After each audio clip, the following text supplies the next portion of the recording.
ونسلم على رسوله الكريم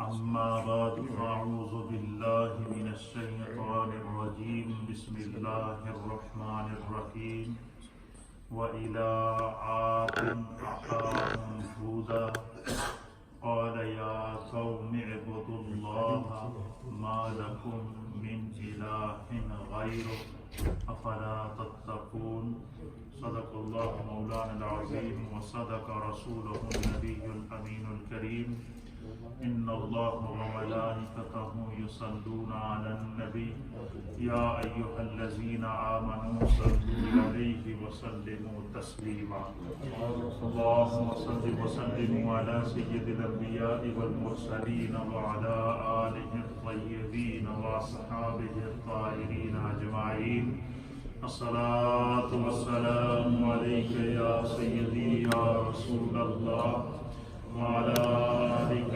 وأصحابك يا سيدي يا رحمة للعالمين الصلاة والسلام عليك يا سيدي يا رسول الله وعلى آلك وأصحابك يا سيدي يا خاتم النبيين حضرات محترم اللہ تعالیٰ کی فضل و احسان اور نبی رحمت جناب سید العالمین محمد الرسول اللہ صلی اللہ تعالیٰ علیہ وآلہ وسلم کی نگاہ عنایت کے ساتھ رمضان المبارک کے اس بابرکت مہینے میں درس قرآن قصص القرآن قصص الانبیاء کا ایک بھرپور سلسلہ جاری و ساری ہے۔ اللہ کی بارگاہ میں دعا ہے کہ اللہ تعالیٰ ہمیں دین حق کو سن کر سمجھ کر اس پر عمل کی توفیق اور ہمت عطا فرمائے۔ گزشتہ درس میں ہم نے آپ کی خدمت میں اللہ کے نبی حضرت سیدنا ادریس علیہ نبینا علیہ الصلاۃ والسلام اور آپ کی قوم کا قصہ جو قرآن حکیم فرقان مجید کے اندر اور نبی اکرم صلی اللہ تعالیٰ علیہ وآلہ وسلم کی احادیث کی روشنی میں پیش کیا گیا، اس کا تذکرہ کرنے کی سعادت حاصل کی تھی۔ آج قرآن حکیم فرقان مجید کی سورۃ الاعراف میں سے چند مقامات اور دیگر صورتوں میں سے چند جو ہے وہ مقامات ہیں جہاں پر اللہ تعالیٰ نے اپنے ایک اور عظیم نبی حضرت ہود علیہ نبینا علیہ الصلاۃ والسلام کا تذکرہ اور قوم ہود علیہ الصلاۃ والسلام کا ذکر کیا۔ آج انشاءاللہ آج کے درس میں تذکرہ حضرت ہود علیہ السلام اور قوم حضرت ہود علیہ السلام پر جو نافرمانی کی وجہ سے عذاب نازل ہوا اس کا جو ہے وہ آپ کے سامنے تذکرہ کیا جائے گا۔ اللہ کی بارگاہ میں دعا ہے کہ اللہ تعالی ہمیں دین کو سمجھنے کی توفیق عطا فرمائے۔ حضرت ہود علیہ السلام یہ اللہ کے برگزیدہ نبی تھے اور ان کا تعلق حضرت نوح علیہ السلام کی اولاد سے تھا۔ آپ حضرت نوح علیہ السلام کی اولاد میں سے تھے اور طوفان نوح کے بعد جو نسل انسانی دوبارہ زمین کے اوپر اللہ نے پھیلائی ہے اور اس نسل میں اللہ تعالیٰ نے حضرت نوح علیہ السلام کی اس قوم کو جو آگے اولاد عطا فرمائی، نسل عطا فرمائی، وہ ایک بڑی طاقتور قوم تھی۔ اللہ نے چونکہ آزمائش سے گزرنے کے بعد طوفان نوح کے بعد زمین کے اوپر ہر چیز کی ہلاکت کے بعد وہ جو 80 آدمی آپ کے ساتھ کشتی نوح میں بیٹھے تھے، ان 80 آدمیوں سے پھر اللہ تعالیٰ نے آگے نسل انسانی چلائی، پھر آگے ان کی نسل چلی تو ان کی نسلوں میں سے ایک ایسی قوم اللہ نے پیدا کی جس قوم کو قوم عاد کہتے تھے۔ کیا کہتے تھے؟ قوم عاد، یہ حضرت ہود علیہ السلام کو اللہ نے جس قوم کی طرف نبی بنا کر بھیجا اس قوم کا نام قوم عاد تھا۔ کیا تھا؟ یہ عین الف عا اور دال، عاد، یہ عین والا عاد، الف والا نہیں۔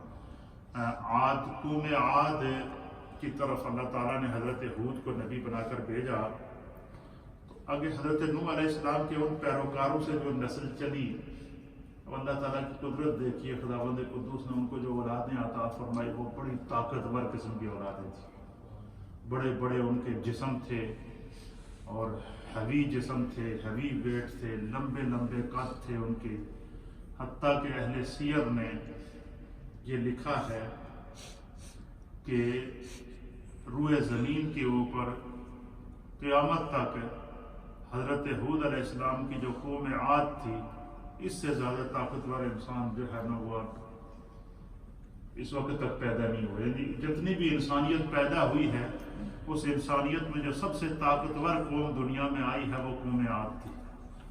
اس کی وجہ کیا تھی کہ اللہ تعالیٰ نے ان کو بڑے بڑے جسم عطا فرمائے تھے۔ ایک ایک انسان کا جو قد تھا آپ کی قوم کا وہ 100 گز تھا۔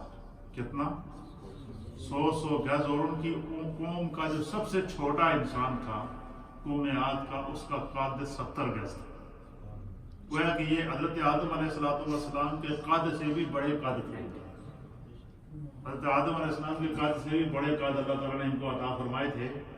اور اب آپ خود اندازہ لگائیں کہ جس کا 100 گز قد ہو تو اس کی طاقت کا، بڑا جسم ہو، بھاری جسم ہو، بھاری بھرکم جسم ہو، ہر قسم کی وجاہت ہو، یہاں تک اہل سیر نے لکھا ہے کہ ان کی جو 100 گز قد کے اوپر جو ان کے سر ہوتے تھے وہ اس طرح ہوتے تھے جس طرح کے کسی کوئی ڈوم نہیں ہوتا، گنبد نہیں ہوتا، اس طرح۔ اور ان کی جو آنکھیں ہوتی تھیں، فرمایا کہ ان کی آنکھیں اس طرح ہوتی تھی جیسے پرندوں کے بڑے بڑے گھونسلے نہیں ہوتے، پرندے جب اپنا گھونسلہ بناتے ہیں تو بڑا گولائی میں بہت بڑا، جس طرح وہ اس طریقے سے جب ان کی بڑی بڑی آنکھیں ہوتی تھی اور بڑا ان کی وجاہت ہوتی تھی، حتیٰ کہ یہاں تک اہل سیر نے قوم عاد کے بارے میں لکھا ہے کہ وہ اپنے ایک ہاتھ سے پہاڑ کو زمین سے اٹھا دیتے تھے، پہاڑ کو جڑ سے اکھاڑ کر کندھوں پر اٹھا کر کئی میل تک سفر کرتے تھے۔ اس حد تک اللہ نے ان کو کیا عطا فرمائی تھی؟ طاقت عطا فرمائی تھی۔ اچھا، طاقت کے ساتھ ساتھ اللہ تعالیٰ نے ان کو بڑی خوشحالی بھی عطا فرمائی تھی، خوشحالی عطا فرمائی تھی۔ بڑے امیر لوگ تھے، بادشاہوں کی زندگی گزار رہے تھے، ہر آدمی نے بڑے بڑے محل بنائے اور نئی طرز تعمیر انہوں نے کیا۔ اور یہ لوگ جو نہر فرات ہے اس کے غرب کے اندر، اس کے غربی علاقے کے اندر آباد ہوئے۔ اور یہ وہ علاقہ ہے، یہ جو عرب پھیلے ہیں نا، عربی النسل جتنے بھی لوگ جو عرب کے اندر پھیلے ہیں، یہ حضرت ہود علیہ السلام کی اس قوم عاد سے پھیلے ہیں۔ یہ جتنا عرب علاقہ ہے جہاں پہ آپ کو آج عربوں کی تعداد نظر آ رہی ہے، اس کے اندر یمن ہے، اس کے اندر مصر ہے، اس کے اندر سینٹرل جو ہے وہ خلیج کی جتنی بھی ریاستیں ہیں، یہ ساری سعودی عرب ہے، مکہ ہے، مدینہ ہے، یمن ہے، اس کے ارد گرد کے جتنے علاقے ہیں، یہاں پر یہ ساری یہ جو عربی النسل جتنی بھی انسانیت پیدا ہوئی ہے، جو عربی النسل ہیں، یہ سارے جو ہے وہ حضرت ہود علیہ السلام کے قوم اور ان کی اولادیں ہیں۔ جو ہے وہ حضرت ہود علیہ السلام حضرت نوح علیہ السلام کے خلیفہ تھے، اور ان کی اولاد میں سے آپ کا تعلق تھا۔ اور 8 واسطوں، ایک روایت کے مطابق 8 واسطوں کے بعد، 8 نسلوں کے بعد حضرت ہود علیہ السلام کا سلسلہ نسب آ کر حضرت نوح علیہ السلام سے مل جاتا ہے۔ اور ایک روایت کے مطابق 5 واسطوں کے بعد، 5 نسلوں کے بعد حضرت ہود علیہ السلام کا جو سلسلہ نسب تھا وہ حضرت نوح علیہ السلام سے ملتا ہے۔ آپ کا سلسلہ نسب اہل سیر نے لکھا ہے کہ آپ کا نامی ہود تھا۔ کیا نام تھا؟ ہود بن عبداللہ۔ آپ کے مختلف نام ہیں، بعض نے کہا کہ یہ جو ہود ہے یہ آپ کی کنیت ہے۔ اللہ تعالیٰ نے آپ کو ہود اس لیے کہتے تھے کہ آپ بیرا روی کے شکار لوگوں کو راہ ہدایت بتاتے تھے، ہدایت کا راستہ بتاتے تھے۔ وہ قوم میں پہلے ان کا سلسلہ نسب بیان کرتا ہوں، پھر اس کو ان کی سرکشی بیان کرتا ہوں، پھر ان کے اوپر جو اللہ کی طرف سے عذاب نازل ہوا اس کو بیان کروں گا۔ ہود بن عبداللہ، حضرت ہود کے جو والد تھے ان کا نام عبداللہ تھا، اور نبی پاک صلی اللہ علیہ وسلم کی جو والد تھے ان کا نام بھی عبداللہ تھا۔ یہ اس میں ایک مماثلت یہ ہے کہ حضور علیہ السلام کے والد ماجد کا نام بھی حضرت سیدنا عبداللہ رضی اللہ تعالیٰ عنہ تھا، اور حضرت ہود کے جو والد تھے ان کا نام بھی عبداللہ تھا۔ ہود بن عبداللہ بن ریاح بن خلود بن عاد، ان کے نام سے جانا، یہ ان کے جو پردادا تھے ان کے نام سے ان کی قوم منسوب تھی جس کو قوم عاد کہتے تھے۔ ہود بن عبداللہ بن ریاح بن خلود بن عاد بن عوس بن شالح بن ارفشن بن سام بن نوح، یہ 9 واسطوں کے بعد حضرت ہود علیہ السلام کا جو سلسلہ نسب تھا یہ جا کر حضرت نوح علیہ السلام سے ملتا تھا۔ تو گویا کہ حضرت ہود علیہ السلام آپ حضرت نوح علیہ السلام کی اولاد میں سے تھے۔ دوسرا سلسلہ نسب بھی آپ کے حوالے سے مفسرین نے بیان فرمایا ہے کہ آپ جو ہے وہ ہود بن شالح بن ارفش بن شام بن نوح کہ 5 واسطوں کے بعد جو وہ آپ کا واسطہ ایک سلسلے سے جا کر وہ بھی حضرت نوح علیہ السلام سے ملتا ہے۔ آپ کا نام بعد میں لکھا کہ بعض مفسرین نے لکھا کہ یہ جو ہود ہے یہ حضرت ہود علیہ السلام کا نام نہیں تھا، یہ آپ کی کنیت تھی، یہ آپ کا لقب تھا جس کو اللہ تعالیٰ نے جس لقب سے آپ کو بلایا۔ جس طرح کہ نوح علیہ السلام کا نام عبد الغفار تھا، لیکن نوح آپ کو اس لیے کہتے تھے آپ ہر وقت خوف خدا سے نوحہ کرتے تھے، روتے رہتے تھے، آنسو بہاتے رہتے تھے، اور خدا کو آپ کی یہ ادا اتنی پسند آئی کہ اللہ نے آپ کی اس ادا کو ہی آپ کی پہچان بنا دی۔ جس طرح کہ نبی پاک صلی اللہ علیہ وسلم کے ایک صحابی تھے جن کا نام تھا حضرت ابو ہریرہ، کیا نام تھا؟ ابو ہریرہ رضی اللہ تعالیٰ عنہ، ان سے سب سے زیادہ ان صحابہ میں حدیثیں روایت ہیں۔ یہ ہر وقت سرکار کے ساتھ رہتے تھے، جو بھی حدیث ہوتی اس کو لکھ لیتے تھے، اس کو بیان کرتے تھے، اس کو روایت کرتے تھے۔ تو ان کو بلیوں سے بڑی محبت تھی، بلیاں رکھی ہوتی تھی انہوں نے۔ تو ایک دن سرکار دوارا صلی اللہ علیہ وسلم نے دیکھا کہ ابو ہریرہ نے کہ ارد گرد بلیاں ہی بلیاں، تو حضور نے فرمایا یا ابا ہریرہ، اے بلیاں دے ابا۔ حضور نے کیا فرمایا؟ کیا ہے؟ بلیوں کے باپ۔ اب یہ سرکار نے ابو ہریرہ ان کو پیار سے کہا۔ کس سے کہا؟ اب جتنے پیار سے سرکار نے ان کو ابو ہریرہ کہا، اب لوگ ان کا اصل نام ہی بھول گئے۔ ہر آدمی جانتا ہے واہ نبی ہریرہ، واہ نبی ہریرہ، واہ نبی ہریرہ، واہ نبی ہریرہ، اور وہ اس نام پر ناز کرتے تھے۔ کیوں؟ کہ سرکار نے مجھے جو ہے وہ اس نسبت سے، اس لقب سے پکارا ہے۔ تو اللہ کے نبیوں کا جو ادا رب کو پسند آتی تھی، اللہ تعالیٰ ان کو اس ادا سے پکارتا تھا۔ جیسے کہ اللہ کے حبیب علیہ السلام کو قرآن حکیم فرقان مجید کے اندر اللہ تعالیٰ کے بھی فرماتا ہے یا ایھا المزمل، اے مزمل کی چادر اوڑھ کر اپنے رب کی پوری رات عبادت کرنے والے۔ اللہ کو حضور کی چادر اوڑھ کر پوری رات عبادت کرنا پسند آیا۔ اللہ نے نام سے نہیں پکارا، اس چادر کی سے یا اس نسبت سے آپ کو پکارا۔ پھر اسی طریقے سے یا ایھا النبی ہو، یا ایھا الرسول ہو، اور یا ایھا المدثر ہو۔ اس طریقے سے اللہ تعالیٰ نے جو حضور علیہ السلام کی ادا جیسے جیسے پسند آتی، خدا اس ادا سے اپنے محبوب کو آوازیں دیتا تھا، پکارتا تھا۔ اسی طریقے سے حضرت ہود علیہ السلام کے بارے میں لکھا ہے کہ آپ کا جو نام تھا وہ عابر تھا۔ کیا نام ہے؟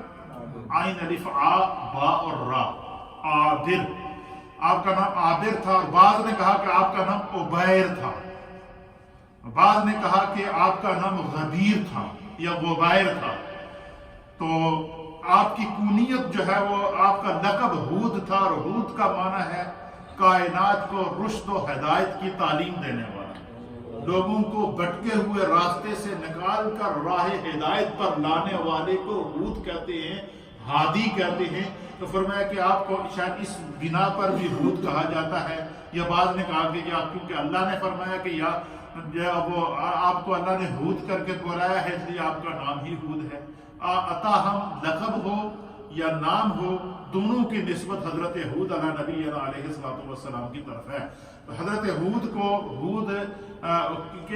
ہود کے نام سے ہم اس لیے پکارتے ہیں کہ آپ کو اللہ نے ہود کہا ہے، اس لیے ہم بھی آپ کو ہود ہی کہتے ہیں۔ اس لیے حضرت نوح علیہ السلام کا اصل نام جو عبد الغفار تھا، لیکن ہر وقت خدا کے خوف سے، خدا کی محبت میں روتے رہتے تھے، آنسو بہاتے رہتے تھے، اور جو ہے وہ اللہ تعالیٰ نے آپ کو جو ہے وہ نوح کہہ دیا، نوح سے پکارا، اور آپ نوح علیہ السلام کے نام سے مشہور ہوئے۔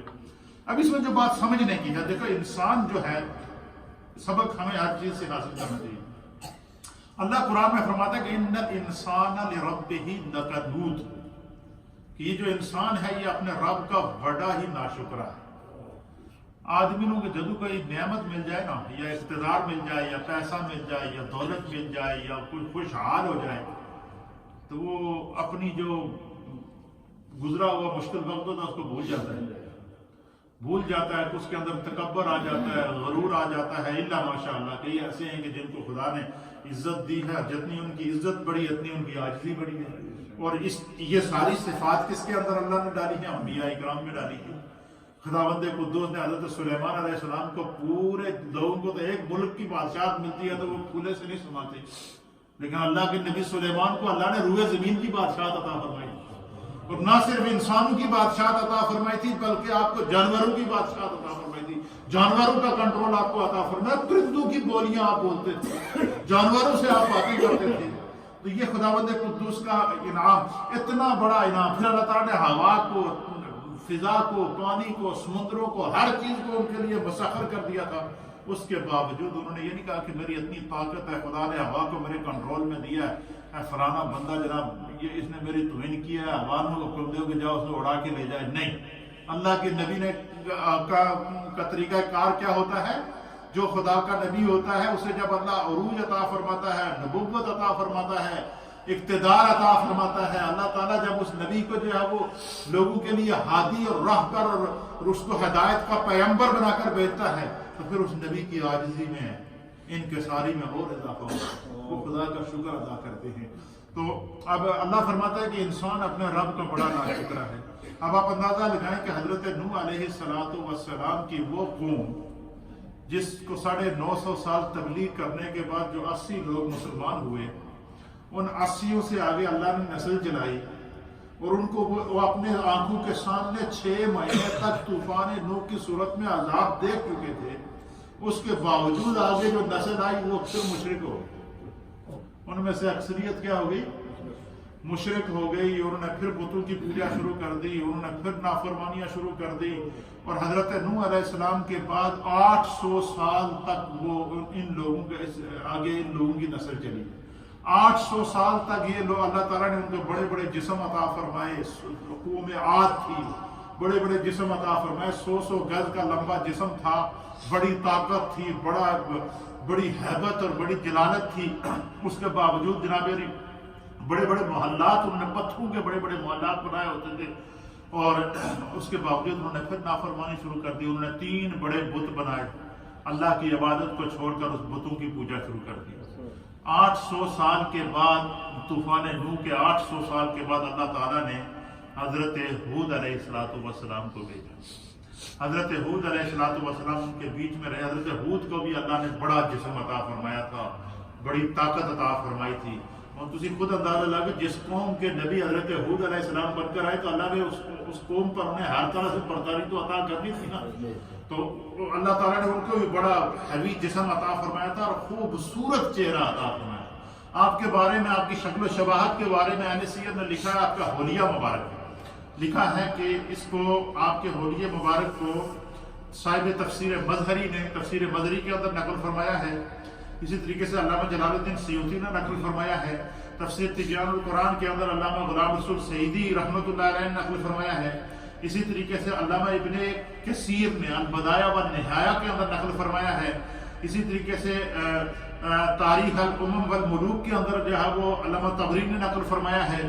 اسی طریقے سے تذکرۃ الانبیاء کے اندر نقل فرمایا گیا ہے۔ صاحب روح المانی نے اس کو نقل فرمایا ہے، اور صاحب تفسیر جو ہے وہ کبیر نے اس کو نقل فرمایا ہے کہ حضرت ہود علیہ السلام کا جو حلیہ مبارک تھا، جو اللہ نے آپ کو صورت عطا فرمائی تھی، جو جسم عطا فرمایا تھا، وہ کیسا تھا؟ آپ فرماتے ہیں کہ آپ کی رنگت جو ہے وہ گندم تھی، یعنی گندمی رنگ تھا۔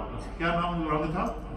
گندمی رنگ تھا، بال جسم کے اوپر زیادہ تھے، چہرہ مبارک انتہائی خوبصورت تھا۔ کیا لکھا آپ کا چہرہ مبارک کیا تھا؟ حضرت ہود علیہ السلام کا چہرہ مبارک انتہائی خوبصورت تھا۔ آپ حضرت آدم علیہ نبینا علیہ السلام کے مشابہ تھے، یعنی آپ کی جو شکل و صورت تھی حضرت ہود علیہ السلام کی، یہ حضرت آدم علیہ السلام کی سے بالکل ملتی تھی۔ وہ شکل آدم علیہ السلام پہ اللہ تعالیٰ نے آپ کو جو ہے وہ آپ کو شبیہ حضرت سیدنا آدم علیہ السلام اللہ نے بنایا تھا۔ فرمایا کہ آپ کا چہرہ سبیح تھا، یعنی جب صبح صبح سورج نکلتا ہے تو ہر طرف روشنی پھیلتی ہے، اس طرح خداوند قدوس نے آپ کو نورانی چہرہ، نورانی مکھڑا اور نورانی جو ہے وہ خوبصورت چہرہ عطا فرمایا تھا۔ آپ کی جو پیشانی مبارک تھی یہ بڑی کشادہ تھی، اور آپ کے گھنگریالے بال تھے، اور آپ کی پیشانی بہت ہی کشادہ تھی، اور آپ کی جو داڑھی مبارک تھی یہ آپ کے سینے کو گھیرے ہوئے تھے، بڑی بڑی داڑھی تھی آپ کی۔ پھر کہتے ہیں کہ آپ کی پیشانی اتنی خوبصورت اور چمکتی تھی، فرمایا کہ آپ کی پیشانی کے اندر اللہ تعالیٰ نے حضور نبی اکرم صلی اللہ تعالیٰ علیہ وآلہ وسلم کے نور مبارک کو رکھا۔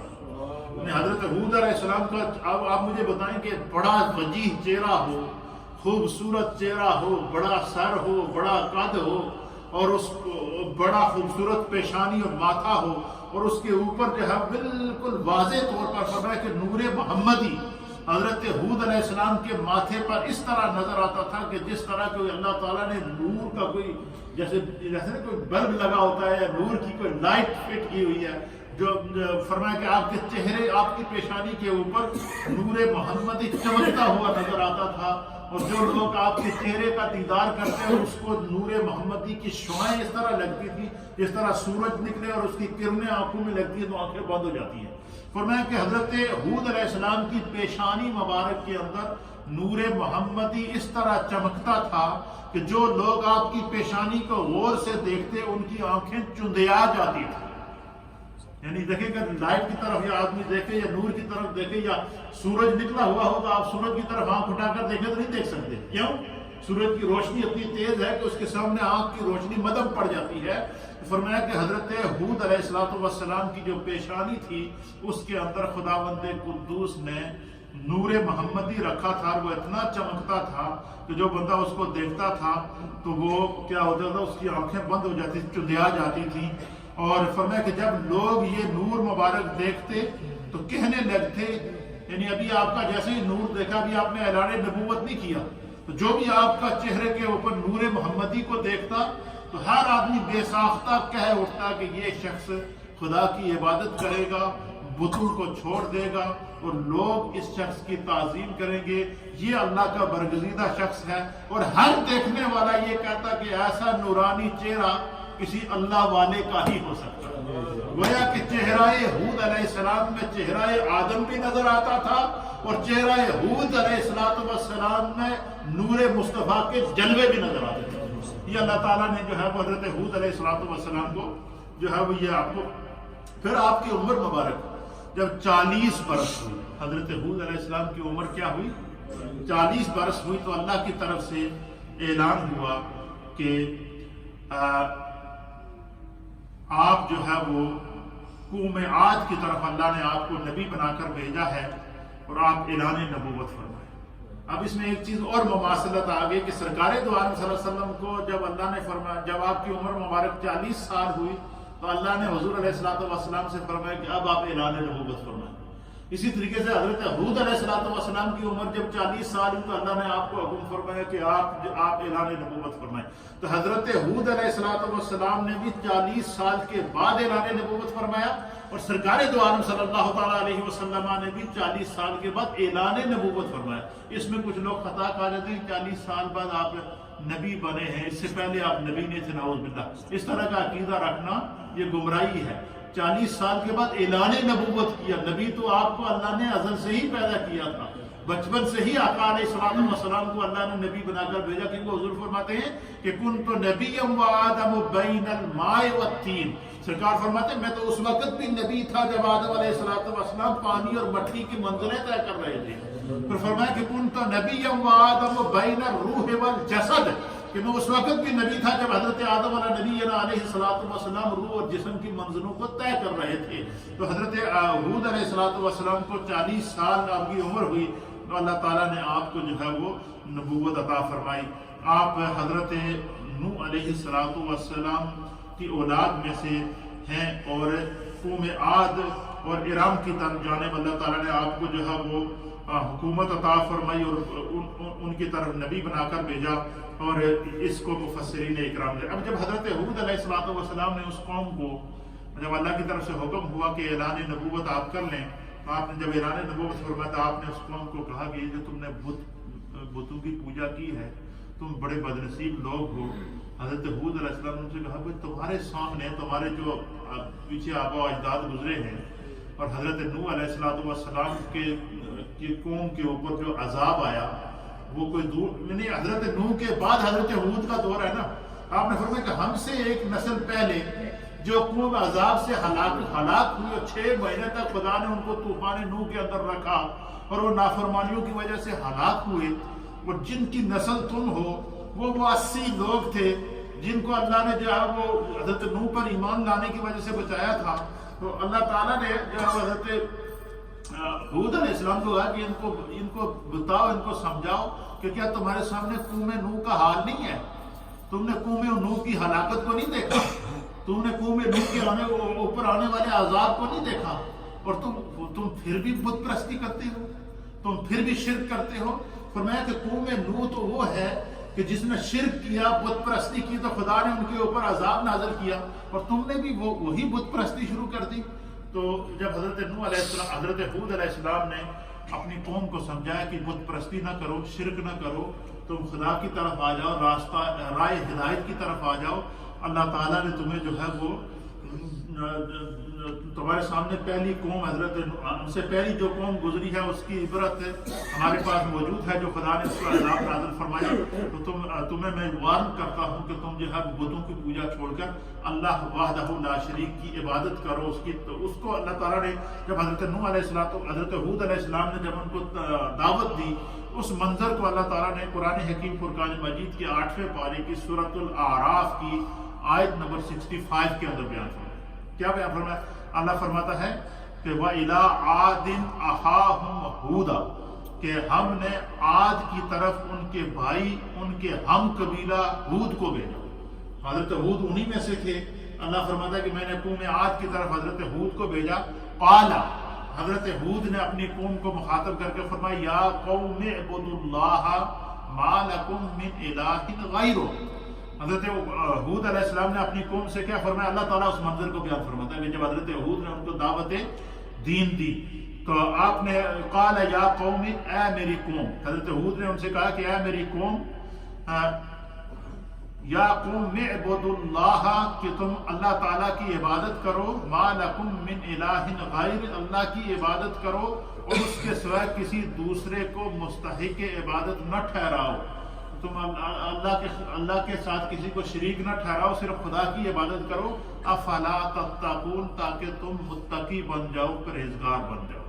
اب جب آپ نے ان کو دعوت دی تو بڑے سرکش لوگ تھے، ان کی اپنی طاقت کے اوپر، جسم کے اوپر، قد کے اوپر، اپنی سپر پاوری کے اوپر، اپنی بادشاہت اور اقتدار اور دولت کے اوپر بڑا ناز تھا.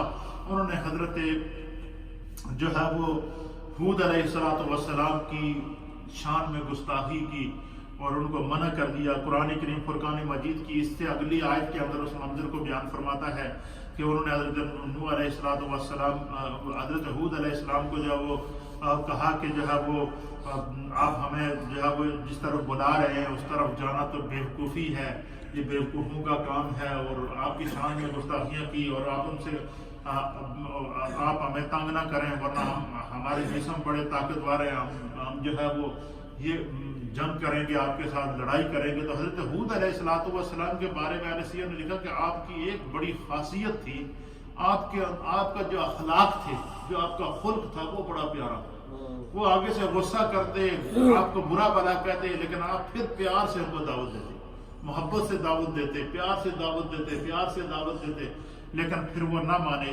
پھر انہوں نے جو ہے وہ کیا کیا کہ حضرت سب سے پہلے اس میں یہ بھی بات سمجھنے کی ہے کہ قرآن کریم فرقان مجید میں اللہ تعالیٰ نے حضرت ہود علیہ السلام کا جو ذکر ہے یہ قرآن کریم فرقان مجید کی تقریباً 5 سے زائد صورتوں کے اندر فرمایا ہے. تو اللہ تعالیٰ نے سورۃ الاعراف کی آیت نمبر 65 کے اندر آپ کا نام لے کر آپ کا ذکر فرمایا ہے. اسی طریقے سے اللہ تعالیٰ نے سورۃ ہود کی آیت نمبر 50 کے اندر، آیت نمبر 53 کے اندر، سورہ ہود کی آیت نمبر 58 کے اندر، سورہ ہود کی آیت نمبر 60 کے اندر اور سورہ ہود کی آیت نمبر 98 کے اندر، یہ تقریباً 5 آیات ہیں سورہ ہود کے اندر جس میں اللہ تعالیٰ نے نام لے کر حضرت ہود علیہ السلام کا ذکر کیا. پھر اسی طریقے سے قرآن کریم کی سورۃ الشعراء ہے، سورۃ الشعراء کی آیت نمبر 124 کے اندر اللہ تعالیٰ نے حضرت ہود کا نام لے کر آپ کا تذکرہ فرمایا ہے. تو اس سے آپ حضرت ہود علیہ السلام کی عظمت کا، آپ کے مقام کا اور آپ کے مرتبے کا اندازہ لگا سکتے ہیں کہ خداوند قدوس قرآن کریم فرقان مجید نے مختلف مقامات کے اندر، مختلف صورتوں کے اندر اللہ مختلف انداز سے، مختلف پیرائی کے ساتھ اپنے پیارے نبی حضرت ہود کا ذکر کر رہا ہے، تذکرہ کر رہا ہے. پتہ چلا کہ نبیوں کا ذکر بار بار کرنا یہ سنت الہیہ ہے. نبیوں کا ذکر بار بار کرنا یہ اسلوب قرآن ہے. نبیوں کا تذکرہ بار بار بیان کرنا یہ قرآن کریم فرقان مجید کی تعلیمات اور اسلوب ہے. جس طرح کہ میں نے آپ کے اس سے پہلے حضرت آدم علیہ السلام کے جتنی صورتوں میں تذکرہ آیا، حضرت نوح علیہ السلام کے جتنی صورتوں میں تذکرہ آیا، حضرت ادریس علیہ السلام کے جتنی صورتوں میں تذکرہ آیا، اور اسی طرح سے قرآن کریم کی ان 5 سے زائد صورتوں کے اندر اللہ تعالیٰ نے حضرت ہود علیہ السلام کا نام لے کر آپ کا ذکر کیا. تو گویا رب یہ چاہتا ہے کہ قرآن کی جب اللہ وحی نازل کر رہا ہے، اللہ جب قصص بیان کر رہا ہے پچھلی امتوں کا، تو ان امتوں میں جہاں امتوں کی ہلاکت کو بیان کر رہا ہے وہاں خداوند قدوس ان امتوں کی طرف جو اللہ نے نبی بھیجے ہیں ان نبیوں کا ذکر محبت سے کر رہا ہے. کبھی ان کی کونیت سے اللہ ان کو پکار رہا ہے، کبھی ان کے لقب سے اللہ ان کو پکار رہا ہے، کبھی ان کی صفات اور کمالات سے اللہ ان کو پکار رہا ہے. تو پتہ چلا نبیوں کا ذکر ان کی صفات کے ساتھ کرنا، نبیوں کا ذکر ان کے کمالات کے ساتھ کرنا، نبیوں کا ذکر ان کے معجزات کے ساتھ کرنا، نبیوں کا ذکر ان کی عظمتوں اور رفعتوں کے ساتھ کرنا، یہ سنت الہیہ بھی ہے، اسلوب قرآن بھی ہے اور سنت مصطفیٰ کریم صلی اللہ علیہ وسلم. یہ اسلام ہمیں یہ تعلیم دیتا ہے، یہ محبت کی تعلیم دیتا ہے. تو اسی طریقے سے حضرت ہود علیہ السلام کی قوم کی جو نافرمانیاں تھی، ان کی جو بت پرستی تھی، نافرمانیاں تھی، سرکشی تھی، اس کو اللہ تعالیٰ نے قرآن کریم کی 9 صورتوں کے اندر بیان کیا.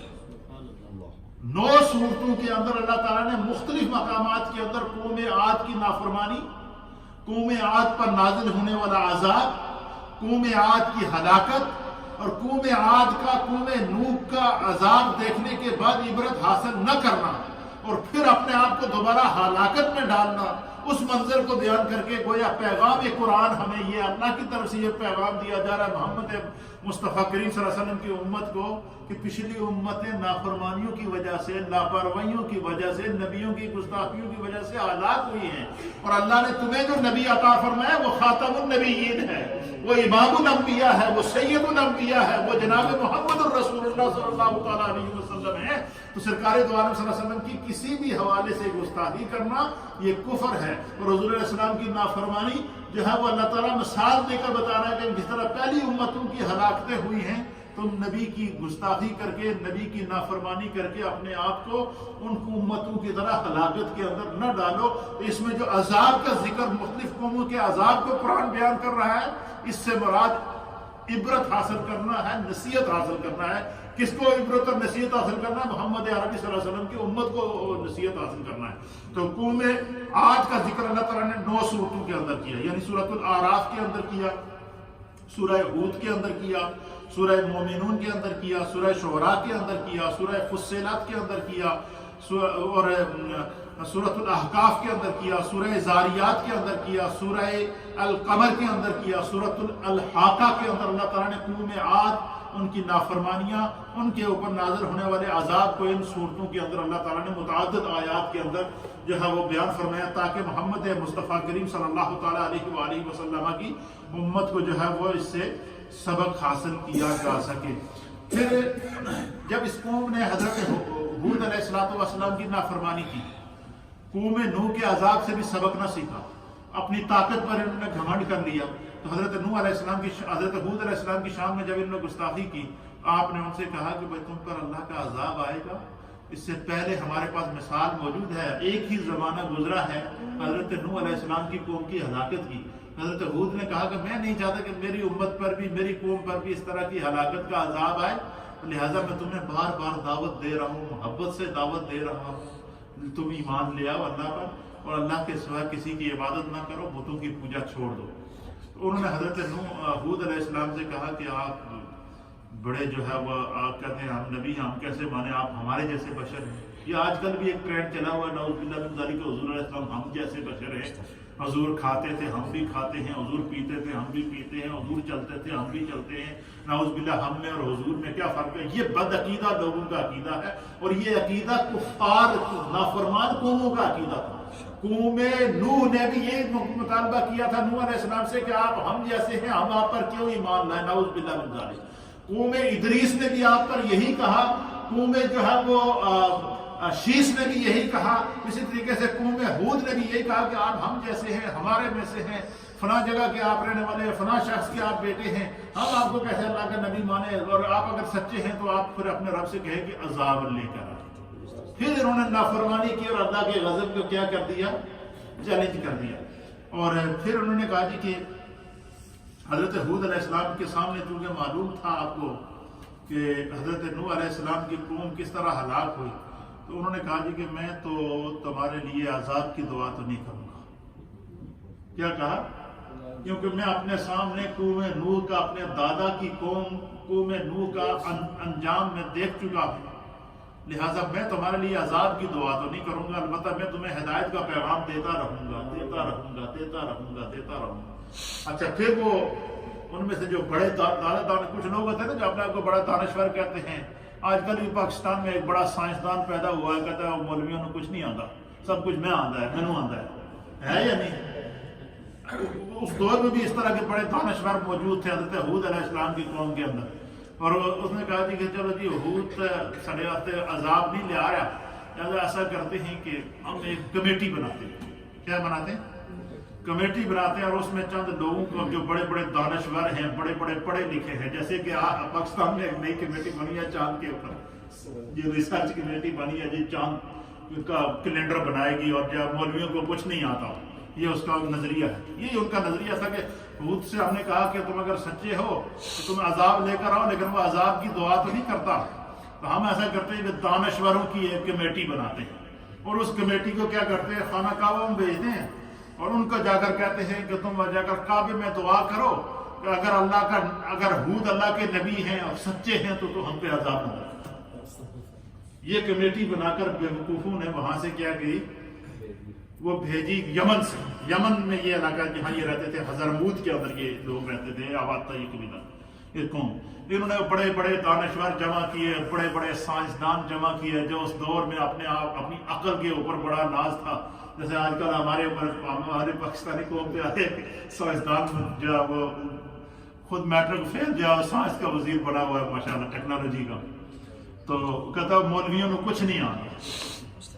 وہ بھی ان کا یہ نظریہ تھا قوم ہود کا کہ یہ ہود علیہ السلام کہتے ہیں کہ میں اللہ کا نبی ہوں، میں شریعت لے کر آیا ہوں، میں دین لے کر آیا ہوں، ہم سے بڑا عالم کوئی نہیں ہے، ہم سے زیادہ جاننے والا کوئی نہیں ہے، لہٰذا ایسا کرنے کا ہم 8 آدمیوں کی ایک کمیٹی بناتے ہیں، ان کو کعبہ شریف بھیج دیتے ہیں، خانہ کعبہ میں جا کر دعا کریں کہ اگر ہود اللہ کے سچے نبی ہیں تو ہم پر عذاب نازل فرما، اور اگر سچے نبی نہیں ہے تو ہم پر عذاب نازل نہ فرما، تو اگر ہم پر عذاب نازل نہیں ہوا تو ہم کہہ دیں گے کہ بھائی خانہ کعبہ میں جا کر دعا کی، تو اب یہ کیا ہوا، یہاں سے چلے گئے۔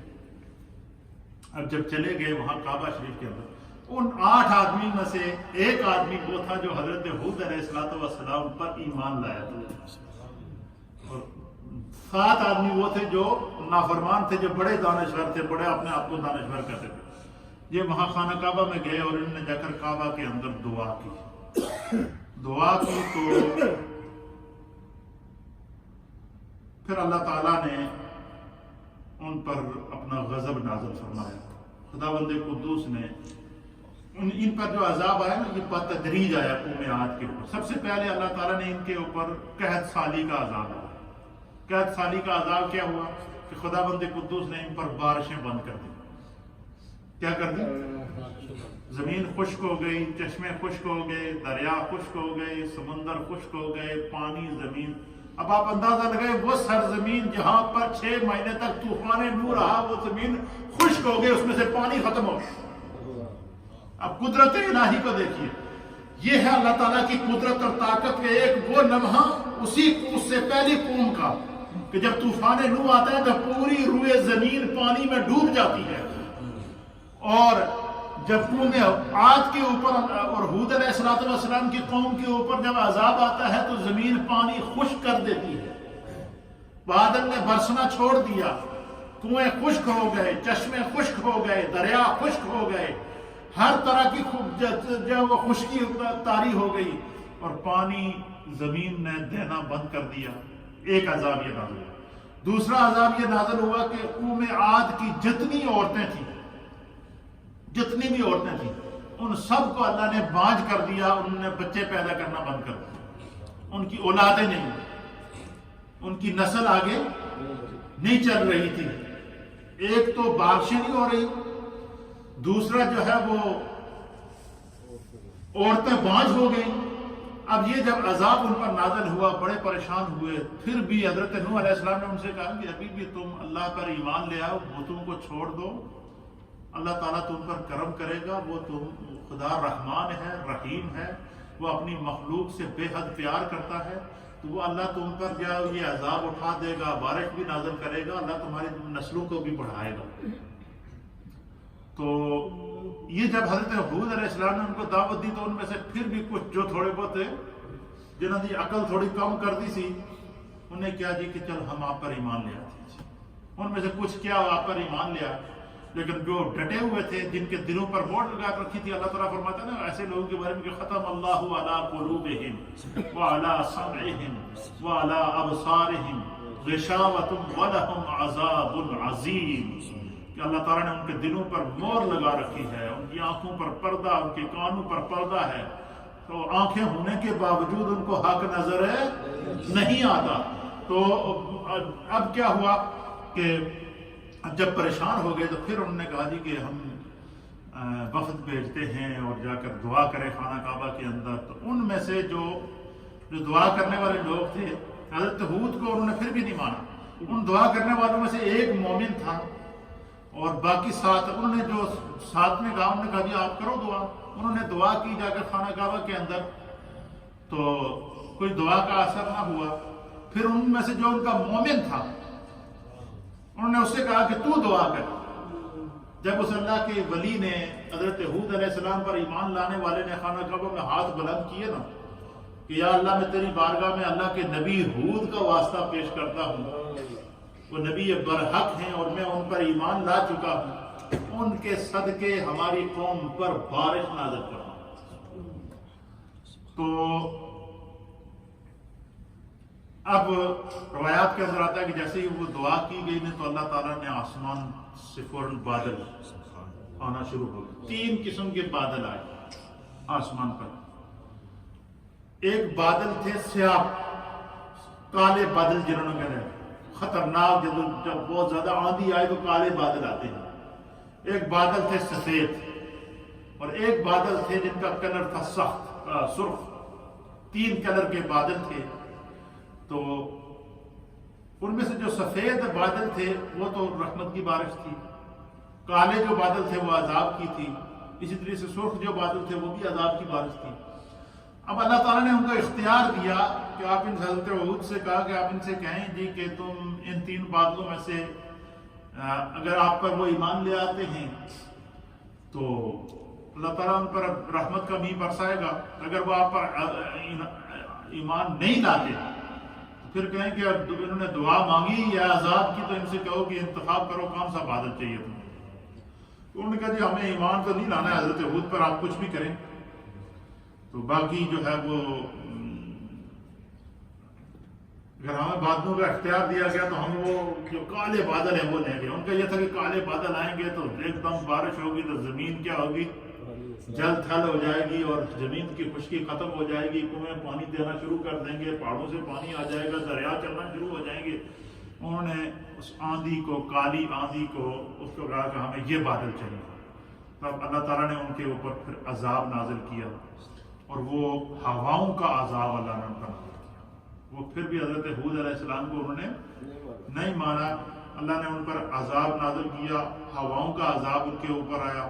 قرآن نے ان ہواؤں کو سر کا لفظ دیا کہ وہ جو ہوا تھی ان کے اوپر وہ آندھی تھی، طوفان تھا، اور ایسی ہوا چل رہی تھی کہ جس نے ان کے وہ بڑے بڑے مکانات اٹھا کے رکھ دیے. حتیٰ کہ اس منظر کو جو ہے وہ اہل سیر نے بیان کیا ہے کہ ان کے اوپر جب وہ عذاب آیا تو عذاب کی کیفیت کیا تھی کہ تیز ہوائیں چلتی اور وہ ہوائیں ان کو اٹھا کر لے جاتی، پہاڑوں کے ساتھ جا کر پٹک پٹک کر ان کو مارتی. ان کے مکانات جو ہے وہ پہاڑوں کے ساتھ جا کے ٹکرائے. پھر ان کے جو جانور تھے، اونٹ، وہ ہواؤں میں اڑتے اور جا کر پہاڑوں کے ساتھ ٹکرا جاتے. اور کمال کی بات یہ ہے کہ اسی علاقے میں ایک مقام پر حضرت ہود علیہ السلام موجود تھے، اور ان کے ساتھ وہ آپ کے پیروکار جو آپ پر ایمان لائے تھے، آپ کی وہ قوم موجود تھی. تو جب وہ حضرت ہود علیہ السلام کی وہ قوم جب وہ وہاں موجود ہوتی تو وہ ہوا جب ان کی طرف آتی، وہ آندھی جب ان کی طرف آتی تو نرم ہو جاتی، ان کو اس سے سکون ملتا. اور وہی آندھی جب نافرمانوں کی طرف جاتی تو حتیٰ کہ ایک عورت اس آندھی کو دیکھ کے جب بے ہوش ہوئی، وہ جب ہوش میں آئی تو انہوں نے اس سے پوچھا کہ تو چیخ مار کے بے ہوش ہوئی تھی تو کس چیز نے تمہیں بے ہوش کیا؟ اس نے کہا کہ میری طرف کالی آندھی آ رہی تھی، اس کے اندر آگ تھی، اس کے اندر آگ جلتی ہوئی مجھے نظر آ رہی تھی جو ہماری طرف بڑھ رہی تھی. اس آگ کو دیکھ کر میں چیخی ہوں. اللہ نے پھر ان کے اوپر عذاب نازل کیا، ان کے گھر تباہ ہو گئے، ان کی وہ پوری قوم ہلاک ہو گئی.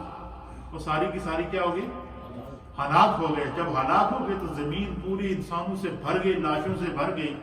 پھر قرآن اس منظر کو بیان کرتا ہے کہ اللہ تعالیٰ نے پھر اس ہوا کو حکم دیا، ہوا کو حکم دیا کہ ریت اڑا کر ان کے اوپر ڈالو. پھر ریت ان کے اوپر ڈالا. پھر وہ ریت کے اندر ان کے جسم ریت کے طوفانوں میں چلے گئے. پھر جب وہ ہوا کو حکم دیا کہ ان کو اٹھاؤ اور اڑا کے سمندروں میں ڈال دو، ہوا نے ان کو اٹھا کر سمندروں میں ڈالا. پھر وہ لوگ جو حضرت ہود علیہ السلام پر ایمان لائے، ان سے آگے پھر نسل انسانی چلی، پھر ان سے اور نافرمان پیدا ہوئے، آج تک پیدا ہو رہے ہیں. اس لیے قرآن کریم فرقان مجید کا جو میسج ہے وہ میسج یہ ہے کہ قرآن جو ہمیں سابقہ امتوں کا ذکر کر رہا ہے، سابقہ امتوں کے عذاب کا ذکر کر رہا ہے، یا سابقہ انبیاء کے کمالات اور عظمتوں کو بیان کر رہا ہے. اس میں امت مصطفیٰ کریم صلی اللہ تعالیٰ علیہ وسلم کو یہ نصیحت کرنا ہے کہ ہمیں پہلی امتوں کو نافرمانیوں کی وجہ سے عذاب ملا ہے. پہلی امتوں کو ہلاکت جو ہوئی ہے وہ اللہ کے دین سے بغاوت کی وجہ سے ہوئی ہے. اس لیے کسی بھی حال میں قیامت تک جو شریعت ہے وہ شریعت مصطفیٰ ہے. الیوم اکملت لکم دینکم واتممت علیکم نعمتی ورضیت لکم الاسلام دینا کا کر کے اللہ تعالیٰ نے قیامت تک دین مصطفیٰ کو امر کر دیا ہے. اس لیے ہمیں چاہیے کہ ہم ہر قسم کی نافرمانی سے بچیں. قرآن جو سابقہ امتوں کی ہلاکتوں کو بیان کر رہا ہے، اس سے امت مصطفیٰ کو نصیحت کرنا مقصود ہے. قرآن جو سابقہ امتوں کی کامیابیوں کو بیان کر رہا ہے، اس سے امت مصطفیٰ کو نصیحت کرنا باقی ہے کہ جنہوں نے اللہ کے نبیوں کو مانا ان کا تذکرہ آج بھی خیر کے ساتھ کیا جا رہا ہے، اور جنہوں نے اللہ کے نبیوں کا انکار کیا یا نافرمانی کی، قرآن ان کے عذاب کو آج بھی بیان کر رہا ہے. اور ان کی عبرتناک اجسام کو اللہ تعالیٰ قیامت تک کے لیے انسانیت کے لیے جو ہے وہ ایک بات. دوسرا یہ کہ انسان کو اپنی علم، دانش مندی اور اس کے اوپر زیادہ گھمنڈ نہیں کرنا چاہیے. جو بھی اللہ کے نیک لوگ ہوں ان کی صحبت میں بیٹھ کر جو دین کا پیغام ملے اسے محبت سے حاصل کرنا چاہیے. اس سے ہر پیغام سے کوئی نہ کوئی نصیحت حاصل کرنی چاہیے. اللہ ہمیں دین سمجھنے کی توفیق عطا فرمائے. تو قوم ہود علیہ السلام کا ذکر، ان پر اللہ نے بارش کا عذاب، آندھی کا عذاب نازل کیا تھا. یہ بات اس میں سے سیکھنے کی ہے. 5 صورتیں ہیں جن میں اللہ تعالیٰ نے تذکرہ ہود علیہ السلام کیا. 9 صورتیں ہیں جس میں اللہ تعالیٰ نے ہود علیہ السلام کی قوم کی نافرمانی اور ان کے عذاب کا ذکر کیا. اور ان کے بلند و بالا جو جسم تھے ان کو بھی اللہ تعالیٰ نے بیان فرمایا، بلکہ قرآن حکیم فرقان مجید میں اللہ نے ان کے جسموں کا نقشہ کھینچا ہے، اور کس طرح نقشہ کھینچا ہے اللہ تعالیٰ قرآن کے اندر فرماتا ہے کہ علم تر کیف فعل ربک بعاد، سورہ فجر کے اندر اللہ فرماتا ہے علم تر کیف فعل ربک بعاد، اے محبوب آپ نے نہیں دیکھا کہ آپ کے رب نے قوم عاد کے ساتھ کیا کیا؟ ارم ذات العماد، کہ الذی لم یخلق مثلها فی البلاد، اللہ تعالیٰ ان کا ذکر کر رہا ہے کہ اللہ تعالیٰ نے ان کو اتنے قوی جسم عطا فرمائے تھے، اتنی بلند و بالا قامت عطا فرمائی تھی، اتنی طاقت ان کو عطا فرمائی تھی کہ الذی لم یخلق مثلها فی البلاد، کہ ان کی مثل طاقتور لوگ پھر اللہ نے دوبارہ پیدا نہیں کیے کسی اور ملک کے اندر، یعنی اللہ ان کی طاقت کو بھی، یعنی ان کی طاقت، ان کی ثروت، ان کی جرت، ان کی بادشاہت، ان کی دولت، ان کے بڑے بڑے محلات اور مکانات ان کو عذاب سے نہیں بچا سکے اس نافرمانی کی وجہ سے۔ تو قرآن ہمیں یہ پیغام دے رہا ہے کہ ہر حال میں ہم نے محبت رسول، سیرت رسول اور سنت رسول کو اپنی زندگی کا نمونہ بنانا ہے، اور یہی قرآن کریم صاحب کا امتوں کا حوالہ دے کر بار بار ہمارے لیے کیوں پیغام دے رہا ہے؟ تاکہ ہم نافرمانی نہ کریں، نافرمانی سے بچیں، اللہ کی فرما برداری کریں، نماز ادا کریں، شریعت پر عمل کریں، سنت رسول پر عمل کریں۔ یہی اصل وہ زندگی ہے جس کو قرآن نے ہمارے لیے ایگزامپل بنایا ہے۔ اللہ دین سمجھنے کی توفیق عطا فرمائے۔ لا الہ الا اللہ الا اللہ الا اللہ، لا الہ الا اللہ الا اللہ الا اللہ، لا الہ الا اللہ الا اللہ الا اللہ، لا الہ الا اللہ، اللہ اللہ